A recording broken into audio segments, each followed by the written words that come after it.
in the chat box that you hear me, we can get started.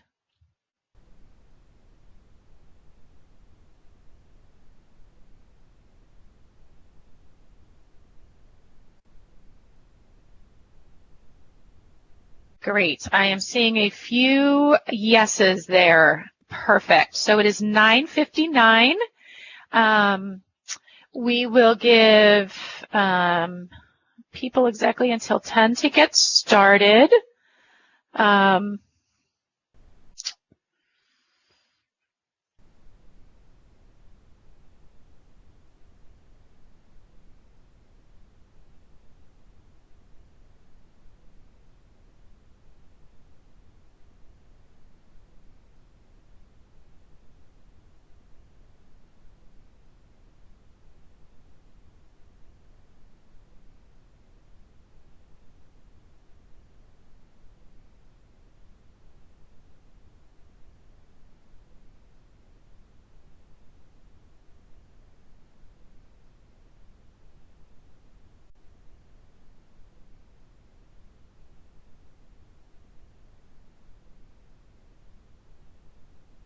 All right. I think we can move on, and it is exactly 10 o'clock by my clock. We want to get started with the next one. Next slide.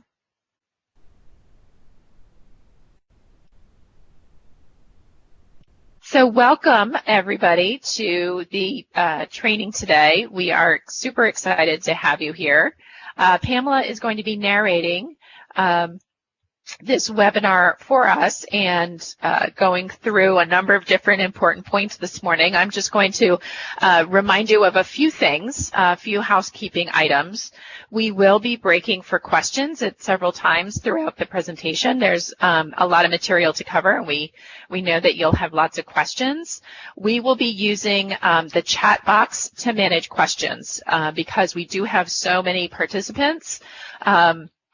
You will find the chat box on the lower left-hand corner of your screen. If you don't see the box open, look for a small circle with like a speech bubble inside of it. If you click on that, it should open your chat window. If you will ask your questions in the chat as they come to you, if you want to save them to the end of this section, we will go through those questions and read them once we get to our question breaks. Also, the webinar is being recorded today.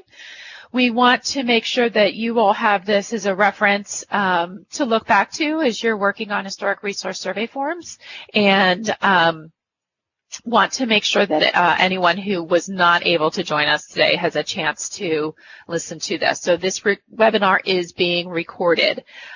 With that in mind, anything that you do type in the chat box is part of that recording. I think that is it for some of my basic housekeeping. You will be getting a follow-up email as well with a PDF version of this presentation, as well as some other supporting materials that Pamela will reference later on afterwards. So with that, I'll hand it over to Pamela. Good morning, everyone. This is Pamela Riley, Historic Preservation Specialist with the Pennsylvania State Historic Preservation Office, formerly part of the DCED staff dedicated to assisting HUD grantees with Section 106 review. Thank you so much for taking the time to join us today, and thanks to Shelby for her communications expertise. Without her help, I would probably just be shouting on my front porch and hoping you could hear me. The purpose of today's training is to help all of you feel more comfortable with using the Historic Resource Survey form to document properties for project submissions. Joining us today are Barbara Frederick, the State Historic Preservation Office Environmental Review Supervisor of the Above Ground Properties Review staff. I knew the photo above would be just right for this group, since it's just another typical low moderate income house in need of rehab, right? Here's an outline of the topics we will address in today's webinar. The first task required by Section 106 of the National Historic Preservation Act is to identify historic properties located in the project area. The Historic Resource Survey Form, or HRSF, allows federal agencies to complete that first step. Under federal law, a historic property is defined as one that is eligible or listed in the National Register of Historic Places, or locally designated. Determining if a property is NR eligible is done in consultation with the SHPO, the State Historic Preservation Office, as is determining the finding of effect for the project. Resolving adverse effects on historic properties requires the federal agency to seek input and find ways to avoid, minimize, or mitigate the effect. But that is a topic to explore on another day. We will be providing training on adverse effect resolution later on this year. But let's get back to today's discussion, identifying historic properties using the HRSF. While both the HRSF and the abbreviated HRSF, how many times I've practiced saying this, accomplish the same goal. The abbreviated form is the quickest and simplest approach to identify possible historic properties for Section 106 purposes. It was specifically designed to meet initial survey needs. The more complete and detailed HRSF is designed to gather more in-depth information for properties which hold some likelihood to meet the criteria of the National Register. So what role does the abbreviated form play in identifying historic properties? It is the basic record used by the SHPO to identify and evaluate possible above-ground historic properties. You might not be familiar with the term above-ground resource. Basically, it refers to all possible types of historic properties found above ground, as opposed to underground archaeological resources. The abbreviated form is a brief and concise form used for survey work and initial consultation with the SHPO under Section 106. It allows you to begin to satisfy that first responsibility. By creating this basic record, which will now become part of the SHPO's online CRGIS mapping system and database available for public use, you and others can see a more complete picture of Pennsylvania's historic and non-historic resources and where they are located. When you initiate Section 106 consultation using the abbreviated form, it allows the SHPO to determine if no historic resources are present in the project area or if additional information is needed to evaluate National Register eligibility. In most cases, common HUD-funded projects will not require a more complete and detailed historic resource survey form. But for properties with high likelihood for National Register eligibility, that additional effort may be necessary. All projects which will have a direct effect on the exterior of a building that is over 50 years old must now have a minimum record, the abbreviated form for project review. Basically, this means that changes to the exterior of a building or structure older than 50 years triggers the need for the abbreviated form. In reality, this form is not much different than the information you have provided in the past. The old DCED SHPO individual property information form was designed to satisfy this same need. But now, the abbreviated form will be entered into the SHPO CRGIS database for mapping. Some more minor projects, which do not have the potential to affect historic properties, do not require the use of the abbreviated form, and they are listed above on this slide. The age of the building is a big factor, since those less than 50 years old are generally not National Register eligible and thus do not require you to prepare the abbreviated form.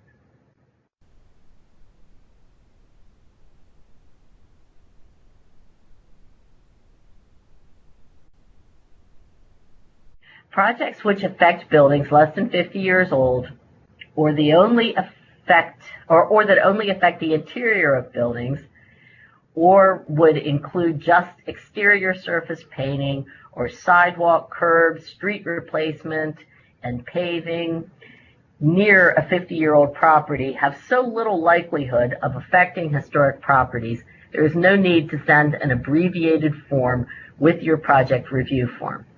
Instead, for those minor projects, you should just provide the project review form with a project description, photos of the project site, and a map location, just as you are doing now. No change in the process there. However, if major interior changes are planned for buildings over 50 years, like the installation of an elevator or demolition of walls or fireplaces, those projects should be submitted with an abbreviated historic resource survey form, unless, of course, those properties to be impacted by the project are already included in CRGIS and have a full all these acronyms, Historic Resource Survey form already prepared. Since this is a change in how we have been managing Section 106, and questions may arise as you go about your projects, please call or email me with any specific concerns. My phone number and email address are the same, even though I am now working from home. My phone number and email are provided at the end of the slideshow and also in the notes. While I am no longer the reviewer for DCED HUD-funded projects, I am involved in the process, and I'm eager to assist in this transition. Before you begin your abbreviated form, check CRGIS to see if the property has already been surveyed. If it has, it will have a SHPO key number, which you can include on the form, and if it already has a completed historic resource survey form, there's no need for you to create any form at all. If you have a street address, using CRGIS is very easy. Spelling matters, but not capitalization. Most places in Pennsylvania have street addresses now. Very few old RD addresses are still used. So you may search for your property by place name, even if you don't have a specific address. This works better for smaller communities than for large cities where the busy street grid can be very confusing. Here is the search screen where you select your area of interest and choose street address to generate a map. Your property address will appear as a bright yellow dot on the map. And here's the map that search produced. In this case, the address is 2035 North Front Street, Harrisburg. It's the governor's residence. It's marked with an orange triangle in CRGIS. It is a surveyed but unevaluated resource. Every color icon has a related file.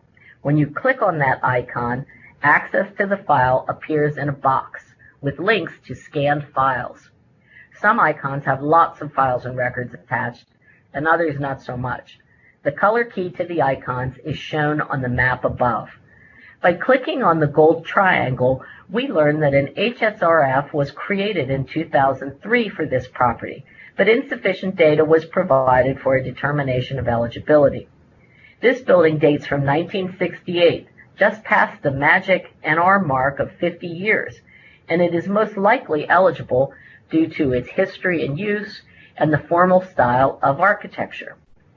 However, when this property was evaluated, it was purposely excluded from the National Register listed historic district nearby, outlined in blue.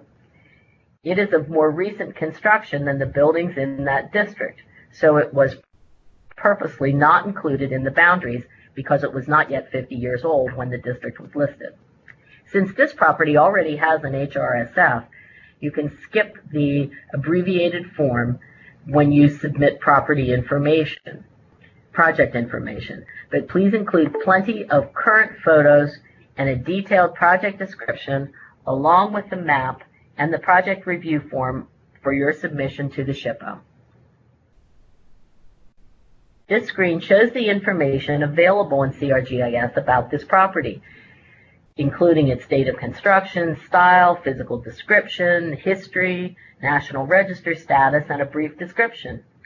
CRGIS shows the completed Historic Resource Survey form for the property, so again, no need to create another form for this one. Since it has been surveyed and has an HRSF, it has a SHPO key number. So be sure to use this key number in your project submission, along with the project description, map, and clear current color photos of the building, especially any portions of the building that will be affected by the project.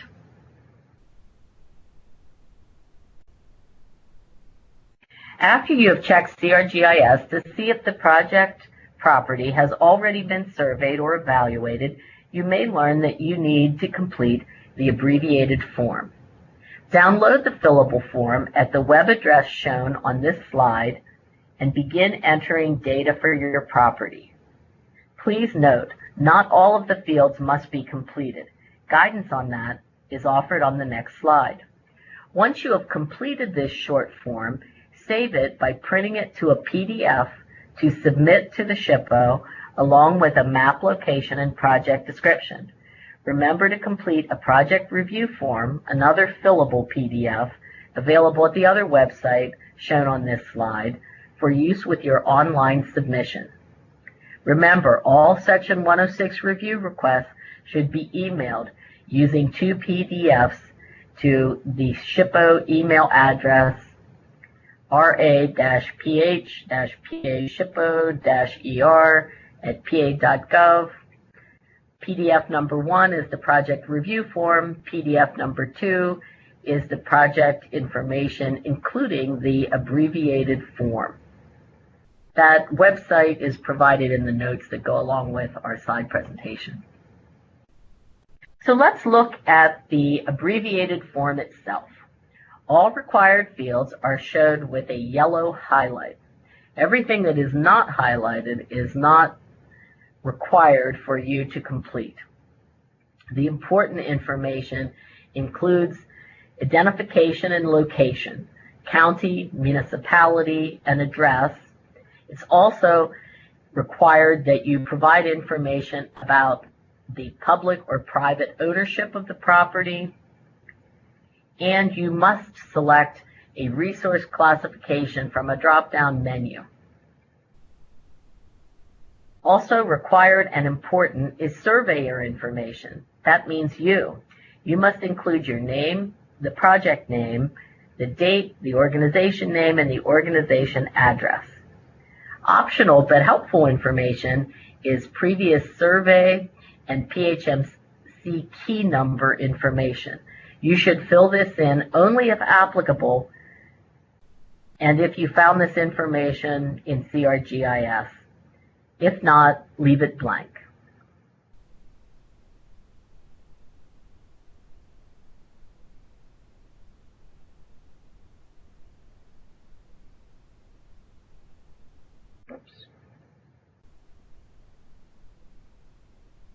Or we should be moving on to our next slide. Oh, and here we are.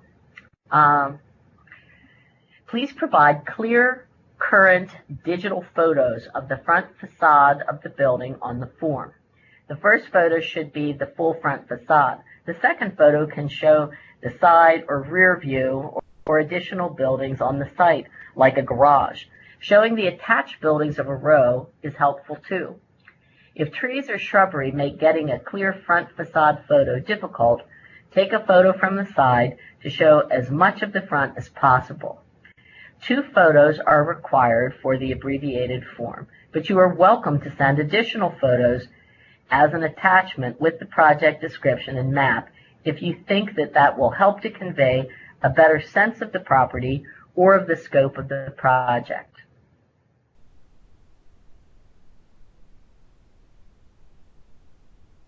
Don't forget to include a map with the property location clearly marked, and also include a detailed project description. The nature of the project is an important factor in determining the effect of the project.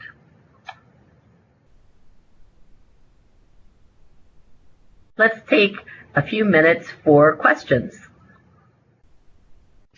Well, Pamela, we actually do not have any questions yet. So I'm thinking that must mean that your information is crystal clear. I'm sure there must be some out there. If you need a quick reminder, we're handling questions through the chat box.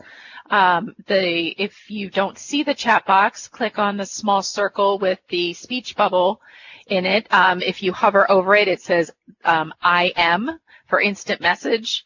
If you click that, it should open a box on the left side of your screen that says conversation. We're asking questions in there, and we don't have any yet. So I'd say, Pamela, why don't you move on to the next section? Oh, here we go. Never mind. Andrew has a question. For the governor's residence, will that be included within the historic district? Do you need to modify the district or list it individually? Well, the historic district boundaries would need to be amended in order to include the governor's residence as part of that historic resource. When the historic district was created, they established a period of significance that ended prior to the construction of the governor's residence. And to be honest, since this property clearly has its very own story to tell and its own period of significance, which is much later than that of the historic district and is obviously individually eligible, it would not be necessary to amend that historic district boundary to include it. It will simply be, and I should mention, right across from the governor's residence is a big honking gas station, and I'm sure they don't intend to, at this point, extend the historic district boundaries to pick that up as well. That was probably built in the same period. So no, you do not need to change the historic district boundary to address that particular historic property that is likely individually eligible. All right, thank you for that, Andrew and Pamela. So let's get started with the next section. Over to you, Pamela. Thank you. I appreciate you sending that question. That shows that you find me more interesting than my co-presenter. My cat is now sleeping through this presentation because apparently this is not a topic which greatly interests her. So, the abbreviated form and the historic resource survey form provides basic information for Section 106 review.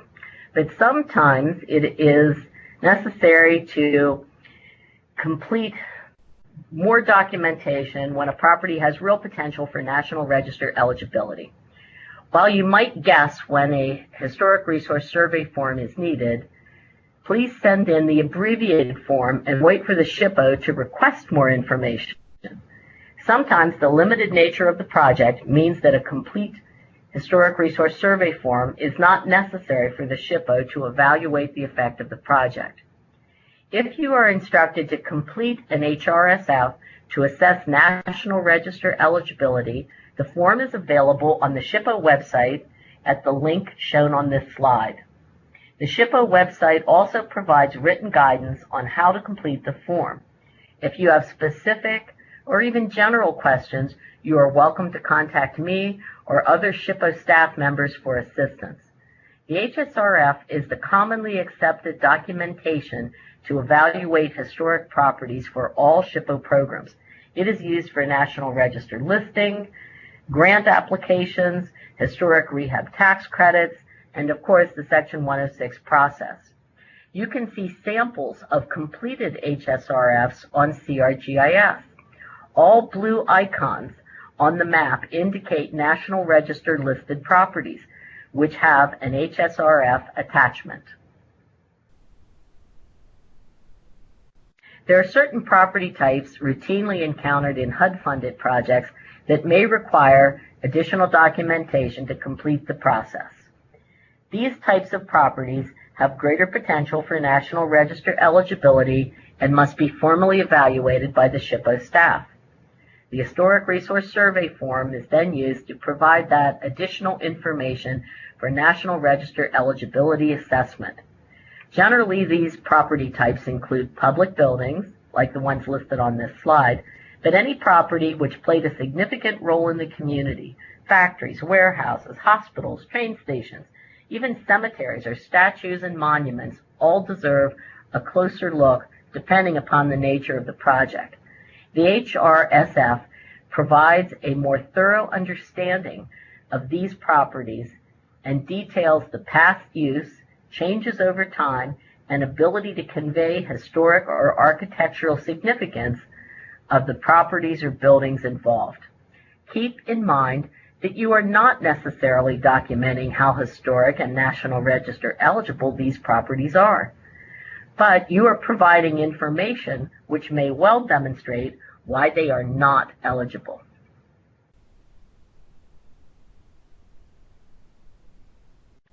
Let's look at the sections of the Historic Resource Survey form. The first 3 pages of the HRSF look like any other form. Lots of boxes requesting information. Fill in all the information that you are confident about, and don't worry about leaving some sections blank if you don't have that information or it does not seem to apply. Certain boxes must be completed, especially those that help locate the building. The location, the age of buildings, and known changes to the property are critical, as is a contact person and email address for the person submitting the form. Photographs will help supplement the written information you provide on the HRSF for the SHPO to evaluate the property. On page 1, the boxes that identify the name and address of the property are essential and must be completed.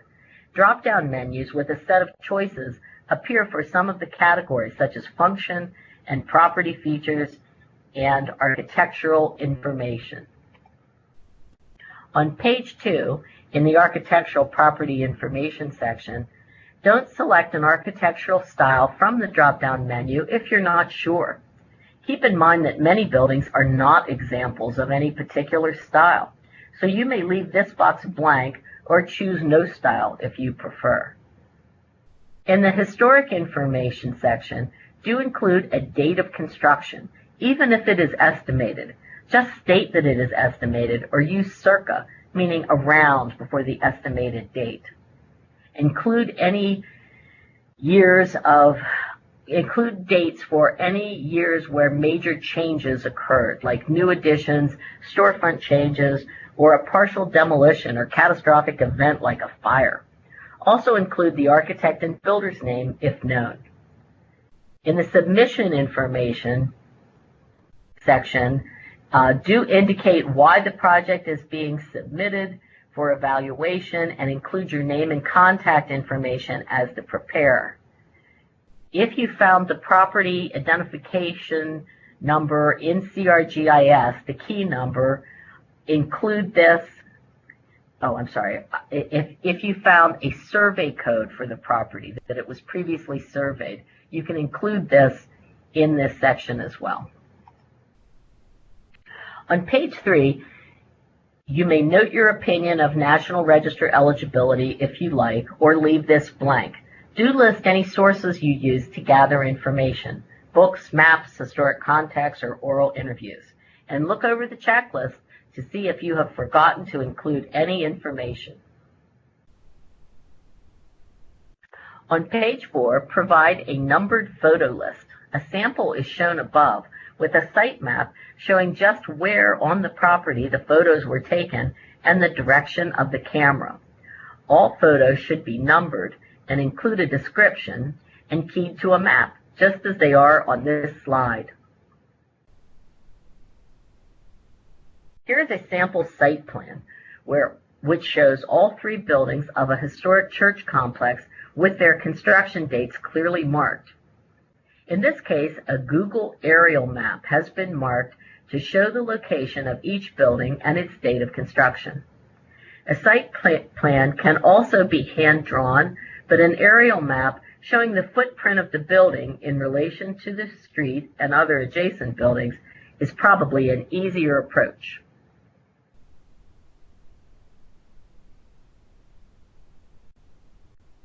The HSRF includes a page for floor plans. While helpful to understand the original layout of rooms and change over time, floor plans are not required for all submissions unless significant renovations of interior space are planned as part of this project and construction drawings are available to show proposed changes. Now you are at the narrative part of the Historic Resource Survey form. You can type this information directly onto the form, or you can attach a Word document containing the narratives if that is easier to manage. The physical description and assessment of integrity is the first narrative. If you are unsure how to describe all the specific details of the building, give a good general overview of its size, height in stories, width, depth, appearance, building material, and significant features like entrances, windows, towers, and porches. Remember that providing plenty of photos keyed to a photo map will help explain the appearance of the building to the SHPO staff as well. This description does not need to be as detailed as it might to pursue National Register listing. Make sure to mention any known changes to the building, like additions, partial demolitions, drop ceilings, or changes in the floor plan, or filled in or replaced windows. If any significant features have been altered, like the removal of a stairwell, or porch, or decorative cornice, be sure to mention those changes in the narrative since they affect integrity. Include a few sentences about the overall integrity of the property in this physical description. Integrity is the degree to which the building retains its original and historic appearance. Buildings do not have to look exactly like they did when first constructed to hold significance. Early buildings especially may have had architecturally important wings added. However, recent, less than 50-year-old changes could severely impact original design. The infill of windows, doors, and porches have a dramatic effect and impact the building's ability to convey its original design. Loss of original setting affects integrity too. If the buildings once stood in a quiet neighborhood of similar style and era buildings and is now on a busy commercial corridor surrounded by modern buildings, the setting is greatly altered. The National Register describes 7 ways to evaluate a historic property's integrity: location, setting, association, materials, design, workmanship, and feeling. You do not need to detail each aspect in your summary of the property's integrity, but keep those principles in mind. I provided a sample in the notes for this slide of how I would describe the front facade of this building.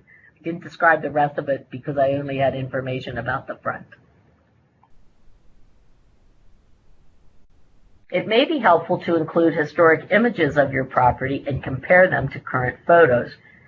If key features have been lost, or like decorative cornices or entrances, or if all buildings have been replaced with those of a different size, the integrity of the building is impacted. Comparing historic and current streetscapes is a very useful effort for properties and for historic district evaluations. Some prominent public buildings or elegant residences are captured with historic postcards, which you can search for online.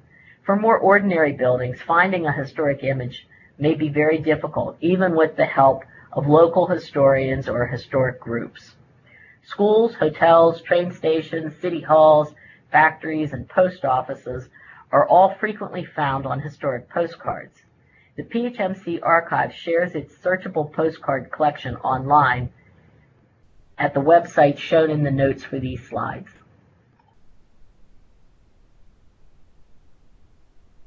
For the required historic narrative, which is a history of the building and an assessment of its possible historic significance, the basic task is to describe when it was built, by whom, and for what purpose, and how it has changed over time.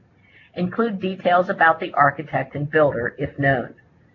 For the former bank property shown on this slide, the narrative should detail its date of construction, specific bank owners, how long it served that purpose.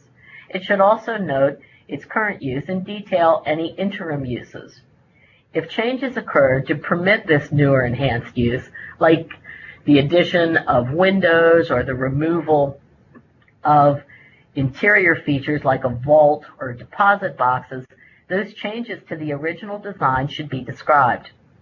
Use all of the information you have gathered about the history of the property via the research techniques detailed in the PDF which accompanies this training.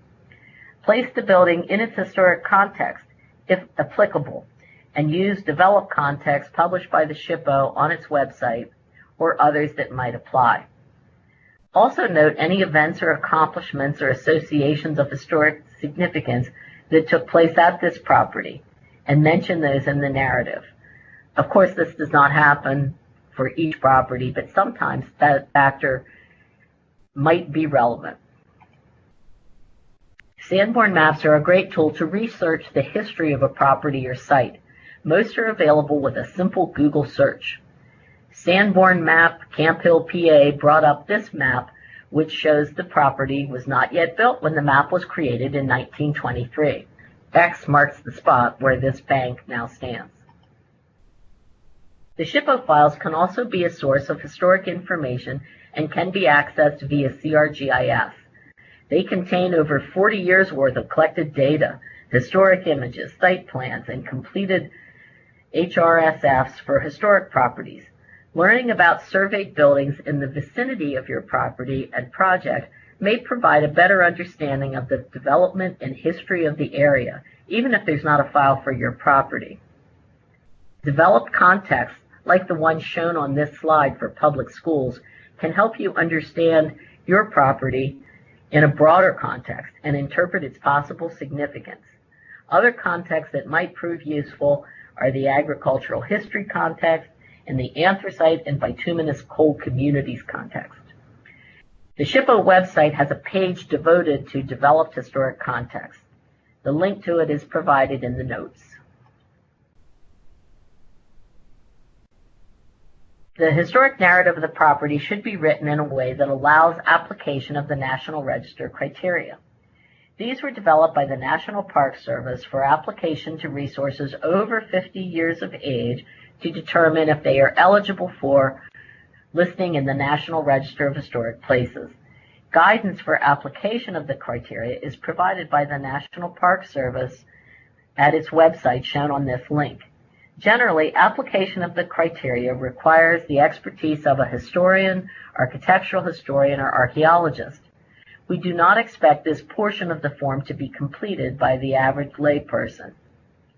But the form was designed to provide the preparer with a section to offer their opinion on National Register eligibility and to describe which criteria apply to this property. You're not required to do so if you feel uncomfortable making this evaluation, but you are welcome to offer your opinion on eligibility. Remember that eligibility hinges on significance and integrity. Let's just briefly go over the 4 criteria for significance for the National Register.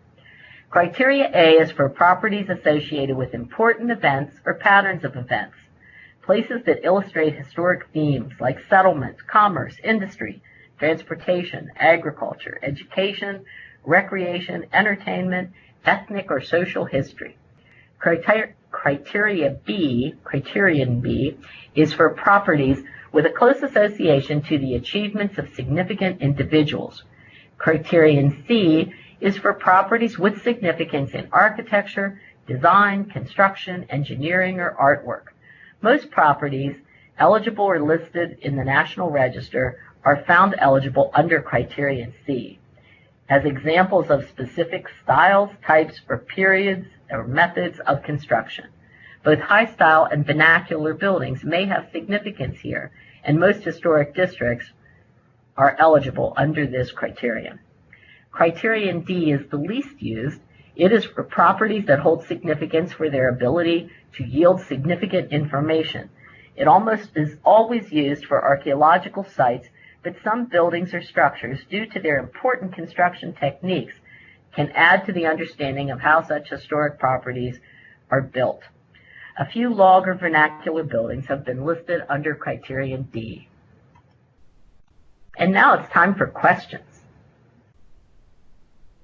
All right, Pamela, we did get a few in this time. So our first one, when CRGIS recommends a resubmission for review due to the age of the HRSF, Would you suggest an abbreviated version or a full HRSF? Usually, I think the CRGIS suggests that only the abbreviated forms, the survey information, needs to be updated every 5 years. If a formal evaluation was made on a complete HSRF, we do not ask that, and especially if something is listed on the National Register, it's not necessary to provide new information every 5 years just to make sure it's still eligible for listing. I would say it would be helpful to have an abbreviated form, especially most of the survey, a new abbreviated form. Most of the survey forms, those golden triangles that show up in CRGIS, are from surveys that were done in the 1980s. So it would be great to know what those buildings look like now. Plus, I should also add, you'll note that the photos that pop up for those are old black and white pictures, and color digital photography is much more useful and helpful in evaluating the current eligibility of buildings.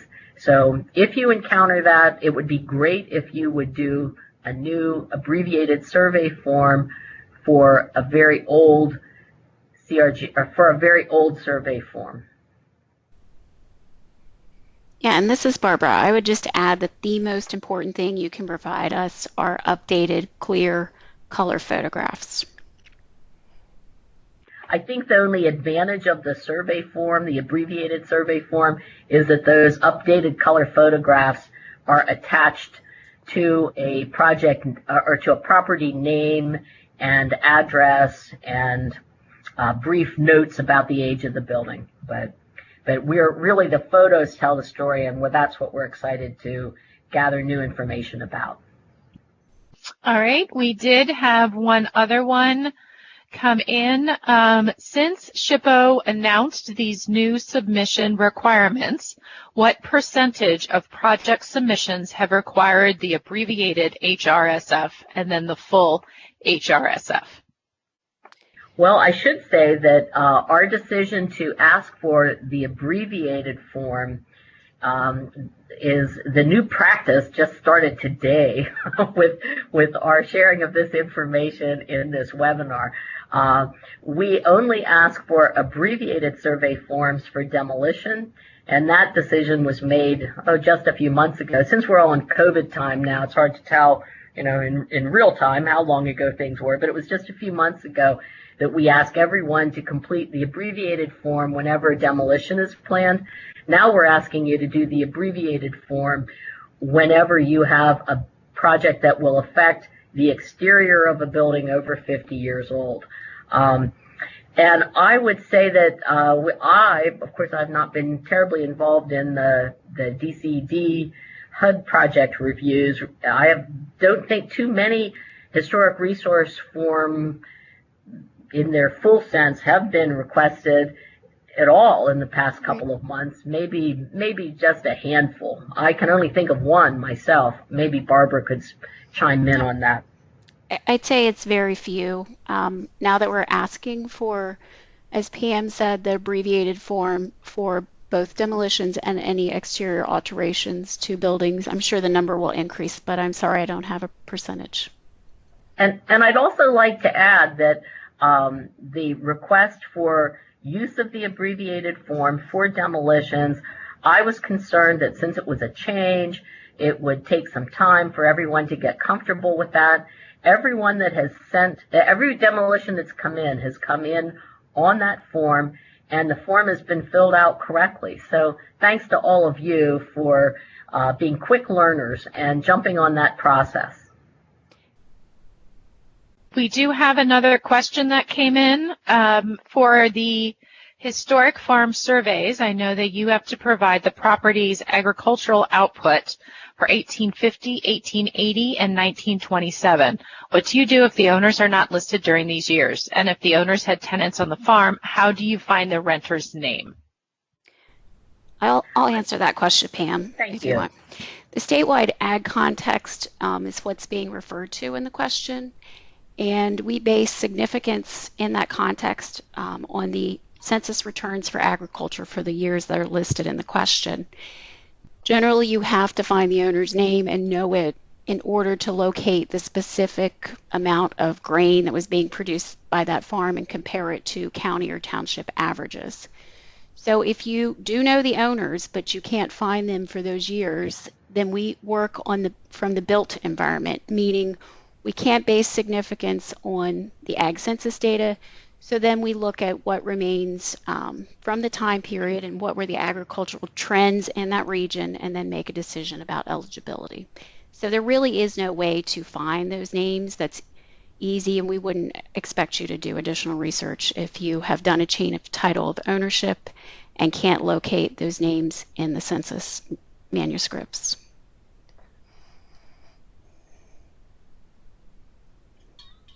Okay, and then it looks like we have one more that came in. When are we to start completing the CRGIS search and submittal of abbreviated HRSF? Does this take place immediately? For the abbreviated HRSF, are we to submit the CRGIS map, USGS map, and an aerial photo? We only submitted one map in the past. Please clarify. For housing rehabilitation, do we still need to submit the project review form and the individual property form as part of the submission, or do we only submit these if the project shows up in CRGIS? There are a lot of questions there in that, and I'm going to just take a stab at this. The first part of this is if you have a new project that you're submitting, you should continue to use the project review form.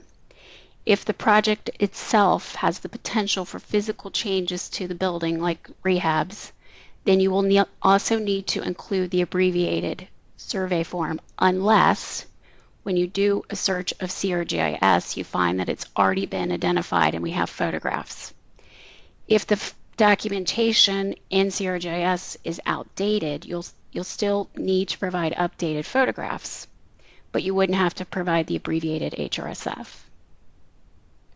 And this does go into effect immediately, and I think a little later in the presentation when we talk about PA Share, our new online system for consultation, you will understand why we're beginning to ask for this.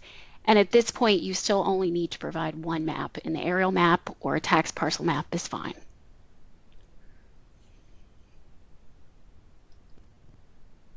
Okay, that's it for questions. I think we can move on to the next section. Remember that should give us a chance for all of us to move on to the next slide. Remember that abundant and appropriate photos can supplement a rather skimpy physical or historic description.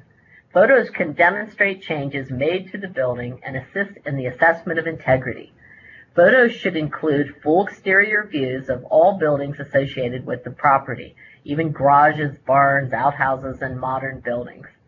Be sure to show the entire front, side, and rear facades if possible. Photograph significant property details and architectural elements, both original and more modern. Remember, you could be showing all the reasons why this property is not National Register eligible if it has undergone significant change over time. Provide photos which show the setting of the property. A streetscape view is helpful in determining if the setting has changed over time. If the buildings are publicly accessible, provide interior photos to show how primary spaces, entry foyers, parlors, staircases, etc., are present in the property. Take photos of the walls and installed features, not the furniture. Document major losses like removed fireplaces or stairwells. If the building is not safe to enter due to condition or legal standing, do not attempt to go inside for interior photos simply to complete the HRSF form. All photos must be numbered and entered into the photo list with the photo description or caption and keyed to a site map showing where the photos were taken, as we showed you on a previous slide. Be sure to include not just that full frontal facade view, but also side and rear views if possible. Some buildings are spaced so closely together it's not possible to get a perfect side and rear view. Do your best to show all sides of the building. It is important to show significant architectural details to better evaluate architectural significance. These pointed arch windows are a key identifying feature of the Gothic Revival style, and decorative stained glass windows add artistic design value. Keep in mind the photo effort that we're discussing now is for a full HSRF, not for the abbreviated form. For the abbreviated form, we ask for only 2 photos, but are always happy to get more if you feel that it helps us complete our review faster. So back to the slides. If most buildings do not have the kind of stunning artistic interiors shown on this slide, but understanding just how the building's interior spaces are designed and used and how much they've changed assists in National Register eligibility evaluation. These fabulous murals and columns are not hiding inside the small church we just saw, but in a historic church in Pittsburgh, now threatened with demolition. Also include interior photos that show areas to be changed by the project. Photograph the entire building, not just the original or oldest part. If a historic building is dwarfed by very large modern additions that could affect its integrity and National Register eligibility, be sure to photograph them. It's important to document the entire property. Buildings with date stones often make it easy to tell which parts of the building are original and which are added on. Other clues are changes in the appearance and style and materials. A different color of brick or different kind of mortar may show later wings of a building. This church has a date stone on the front corner stating that it was built in 1958, which seems a little late for this very traditional Gothic Revival style, which was popular decades earlier. Right next to the front entrance of the church is the 1958 date stone. But when we examine the rest of the building, we discover more date stones, one for 1925 and another for 1993. So was the first rear addition built before the church itself, or is something else going on here? Use of this 1923 Sanborn insurance map helps clear up the mystery. A brick church showing a matching footprint to the existing church appears on the map, and the 1925 edition is yet to be built. The church on the 1923 map is marked with a different denomination name, so most likely the Methodist Episcopal Church shown on this map sold their building to another church, which installed its own date stone in 1959 when it took possession of the building. So this is one situation where a date stone was not a slam dunk to date of construction. More research would be needed, perhaps with church records or a local historical society, to help identify the real date of construction of the church itself. From its appearance, it probably dates from the late 1800s, when the Gothic Revival style was very popular. My best guesstimate would be the 1880s. Photos of the setting of the building, in this case on a hillside with multiple entrance levels, helps explain the design and layout. And be sure to include photos of historic markers. They provide helpful clues about the history of the property if you are lucky enough to have one located next to your building. Photos of much altered settings are very useful too in terms of National Register evaluation. If this old church were located along a commercial highway or next to a modern trucking terminal, use photos to document that changed setting. Potential historic districts are a common resource type encountered in the review of DCED or HUD projects. Districts are made up of multiple historically and physically related properties that together convey historic significance. Common examples include residential districts, commercial downtowns, industrial complexes, and school campuses. Historic districts are most often significant for architecture of a particular period and for their shared historic significance as centers of commerce or industry or maybe education. Districts are documented and evaluated using the same historic resource survey form we've discussed today. The SHPO website offers specific guidance on how to document historic districts in their guidelines. As these are complicated resource types that require a different level of documentation and evaluation than individual resources, it may be best to hire a consultant for this type of effort. Complicated projects, or especially historic district assessments, make hiring a professional consultant advisable. The SHPO maintains a list of cultural resource consultants available online. Local historical groups might also have staff members or locals who are skilled at assembling such documentation. The SHPO can assist in drafting an RFP, a request for,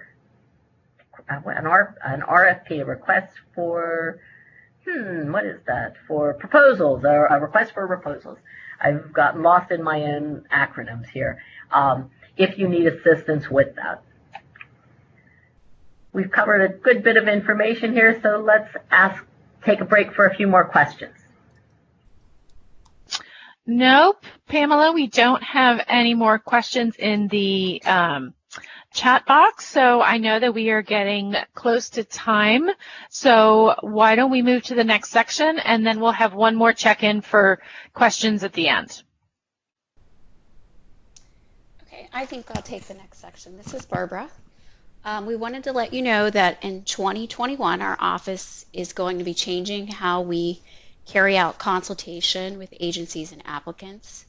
So rather than using mail or email, we will be corresponding with you through an online data management system that we're calling PA Share. And that stands for Pennsylvania's State Historic and Archaeological Resource Exchange. So this will essentially be the SHPO's enterprise-wide GIS-based cultural resource information system. And it will, excuse me, be replacing CRGIS and some of the other independent databases that we operate in our office. So when we shift over to PA Share, projects are going to be provided digitally through the system, and we'll be having some trainings on this, but the project submission screen in PA Share will be modeled off of the project review form. And for those projects that have the potential for effects to above ground resources, you will essentially be completing the required fields of the abbreviated HRSF. So that is part of the reason that we're requiring you to start using the abbreviated HRSF so you can kind of get used to it. And that's why we wanted to educate you about it in today's presentation. So you will be prepared for data entry in PA Share. And similarly for properties that we decide that maybe it needs a full HRSF and ask you for that, the fields on the HRSF will be those that are required in PA Share.